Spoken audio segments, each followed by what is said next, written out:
Olá, pessoal, tudo bem? Hoje a gente vai dar continuidade ao nosso tema, né, os tipos de preconceito. E aí, relembrando que a gente já falou semana passada, a gente tem uma definição do que é o preconceito racial, né? E é toda e qualquer forma de expressão que discrimina uma etnia ou cultura por considerá-la inferior ou menos capaz, né? Então, tudo aquilo que seja realizado em expressão ou ação em que você discrimine alguém, então isso é tido como preconceito e a gente tem uma definição nisso no artigo 1º. Para fins da presente convenção, a expressão discriminação racial significará toda distinção, exclusão, restrição ou preferência baseada em cor, raça, descendência ou origem nacional ou étnica que tenha por objeto ou resultado anular ou restringir o reconhecimento, gozo ou exercício em um mesmo plano em igualdade de condição de direitos humanos e liberdades fundamentais nos campos político, econômico, social, cultural ou em qualquer outro campo da vida pública. Quando nós falamos isso, a gente até trouxe alguns exemplos, né, do que é viver uma discriminação racial, uma exclusão, uma restrição, em que muitos de vocês contaram, né, de experiências próprias, né, e isso traz para a gente uma realidade mais próxima, né? E aí, gente, eu quero que vocês assistam um vídeo que eu mandei nos links, que é Ninguém Nasce Racista, tá? É um vídeo que mostra que a gente não é racista porque quer, né? A gente foi ensinado a ser assim, tá? Então isso é muito forte porque a gente precisa entender que quando as pessoas da sociedade são racistas, preconceituosas, elas são assim porque elas aprenderam isso com alguém na sua vivência. Então isso não pode ser aprendido, né? O respeito deve estar acima de todo preconceito. E aí a gente começou a falar do racismo institucional.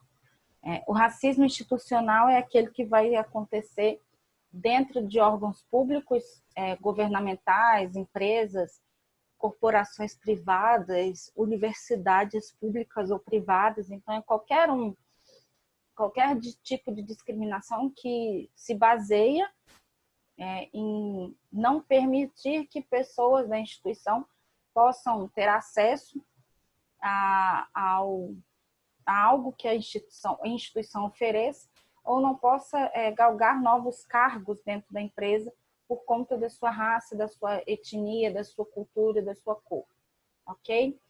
Aí a gente tem aí que em dia 18 de abril de 2005, o governo do Brasil lançou o Programa de Combate ao Racismo Institucional, através de uma parceria com vários outros parâmetros, né? A gente tem o Ministério Britânico, a gente tem o Ministério da Saúde e assim por diante. Esse programa definiu, então, o racismo institucional da seguinte forma.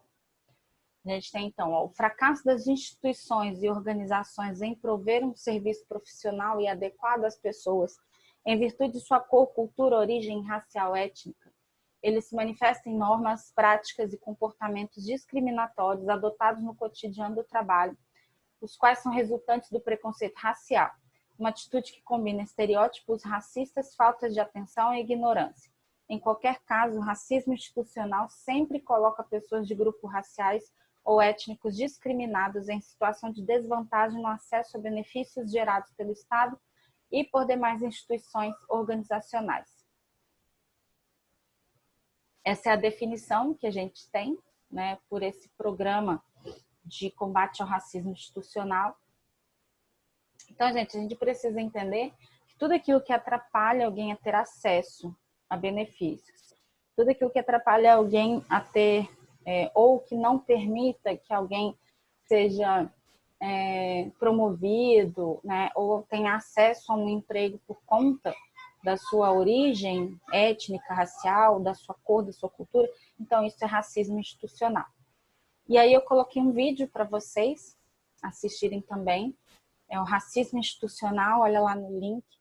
Ele vai mostrar para vocês um grupo, uma pesquisa que foi realizada em que um grupo de pessoas que trabalham em empresas dentro do setor de RH, como elas têm a visão das pessoas por fotos, né? Então aí a gente vai ver como existe um preconceito que já é enraizado dentro das próprias instituições. Depois vocês comentam o que vocês acharam, né? A opinião de vocês, se vocês já vivenciaram isso ou perceberam que alguém tenha vivenciado isso. Aí a gente entra no preconceito social, né? Que é a questão do estereótipo, né? De só podia ser pobre, né? Isso era o que eu esperava porque é pobre, etc. e tal. Preconceito social é essa forma de preconceito que é generalizada aos indivíduos de uma classe social, aos quais são atribuídos traços de personalidade ou moral largamente homogêneos. Aí, gente, igual estão no exemplo abaixo, né? A gente, então, nesse sentido que é generalizar aos indivíduos de uma classe e atribuir a elas traços de personalidade, isso vai ser levado em consideração tanto aos mais pobres quanto os mais ricos, dependendo da posição que a pessoa tiver de preconceito, tá? Então, por exemplo, considerar os mais pobres como tipicamente preguiçosos e pouco trabalhadores, ou como mais virtuosos em função de suportar suas condições mais desfavoráveis. Então, isso também é preconceito, né?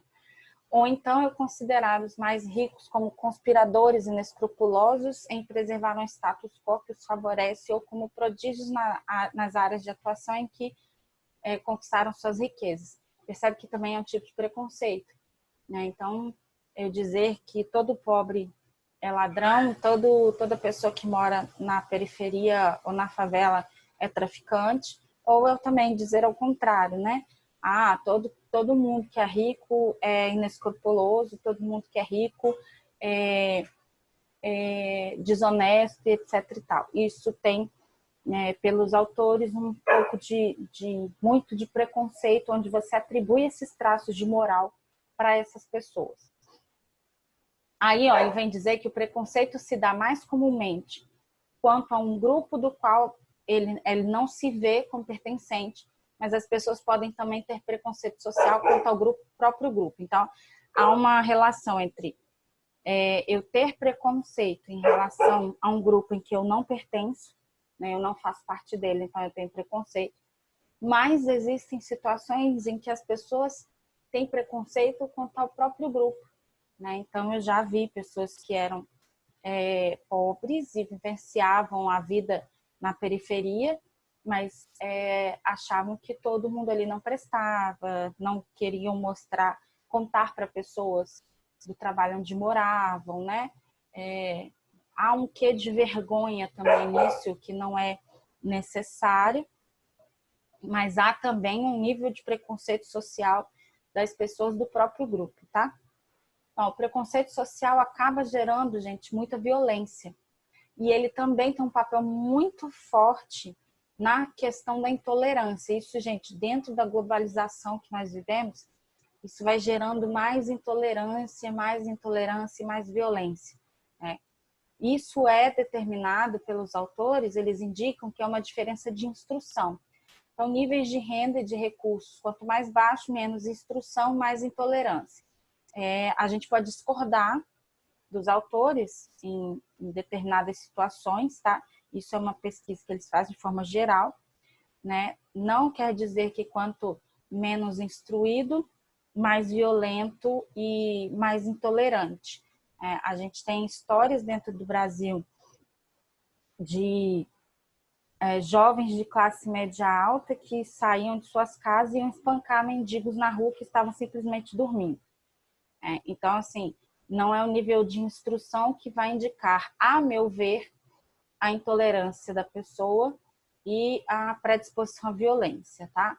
Então, nesse ponto, eu estou dizendo que eu discordo do autor, né? Não é isso que determina, né? Quanto menor o nível de renda, menor instrução, ok. Então, isso tem mais violência? Depende. Nós temos também, eu acredito que pouco se fala, existe muita violência contra a mulher dentro da periferia, sim, mas existe muito também dentro das classes altas. O problema é que pouco se fala na classe alta, né? Há um certo medo, uma vergonha de se expor, de se falar sobre isso.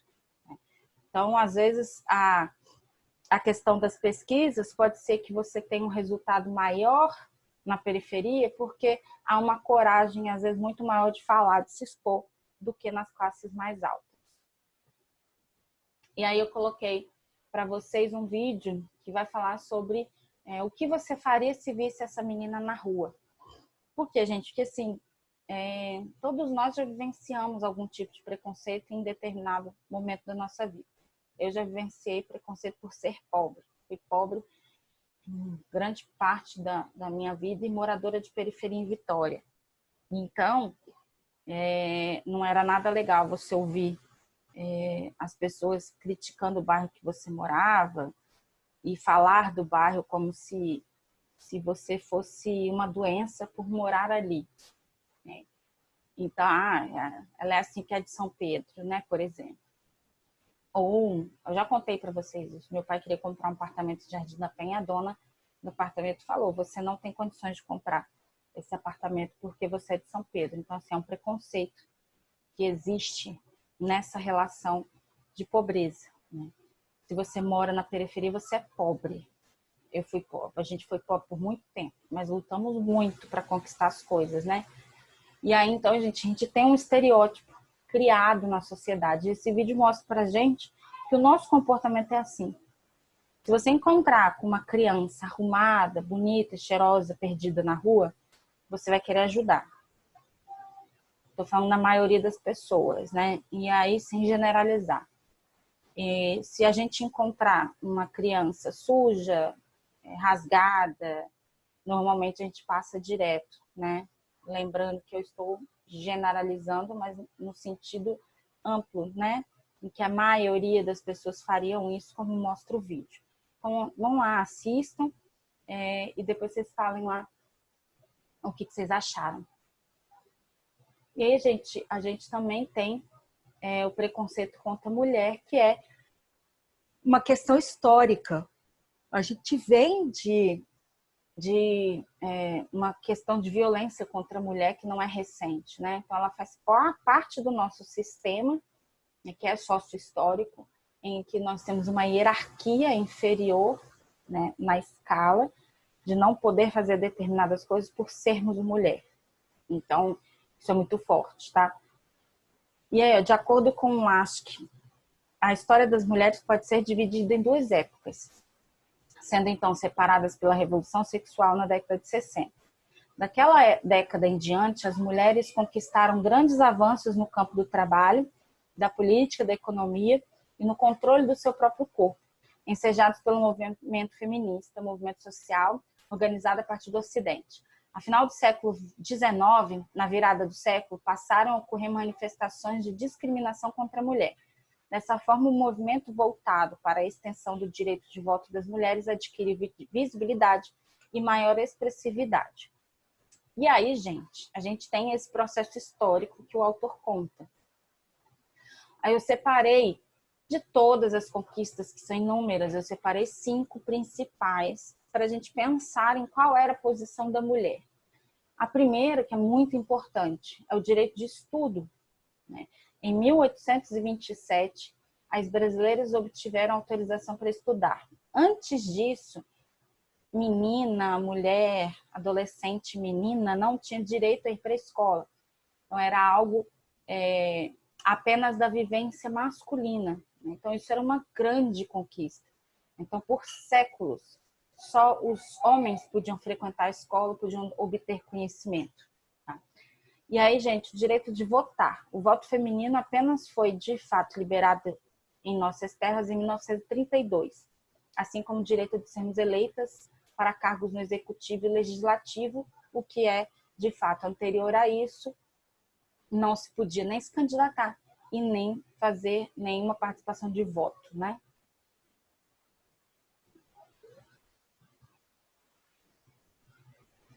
Opa. Vamos lá. Então, a terceira conquista é o direito de pertencer a si mesmo. Então, acredite se quiser, apenas no dia 27 de agosto de 1962 foi sancionado o Estatuto da Mulher.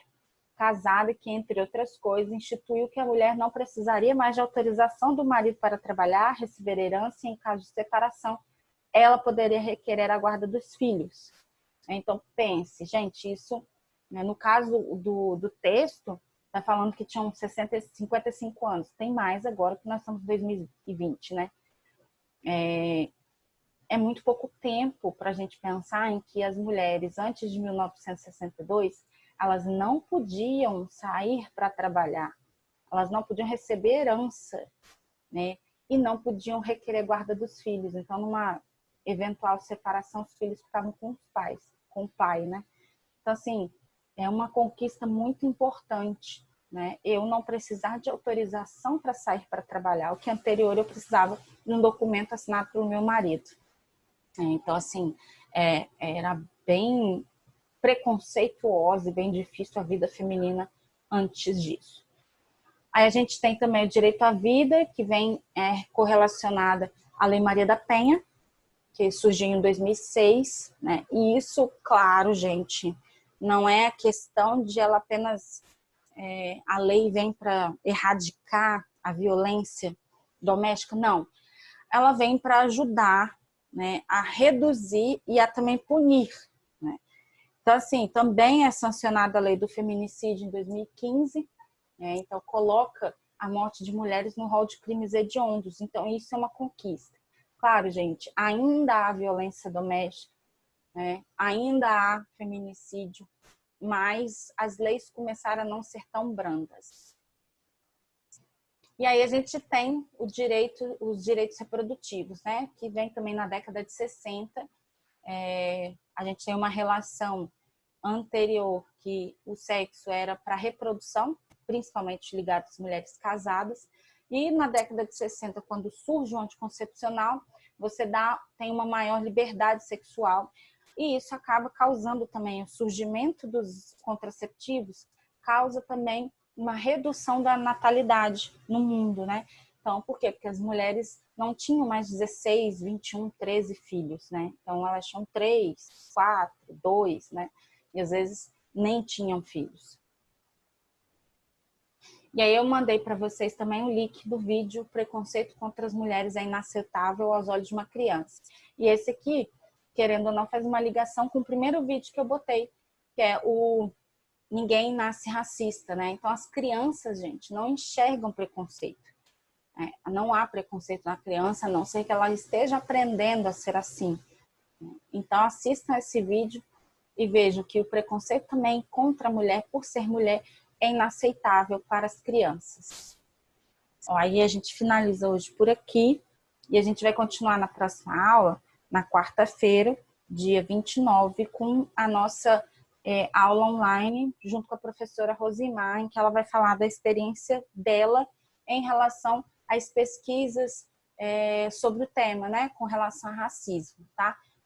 Por favor, participem, estejam lá, lembrem que isso é muito importante, vocês terem essa vivência pessoal de alguém que pesquisou sobre isso, né, que vivencia isso na assistência social, para vocês verem, terem uma noção, fora a vivência que nós temos, que eu já disse, cada um de nós tem uma experiência de preconceito, né, ou a maioria de nós, mas ela tem uma experiência de pesquisa, de números, né, isso é muito importante.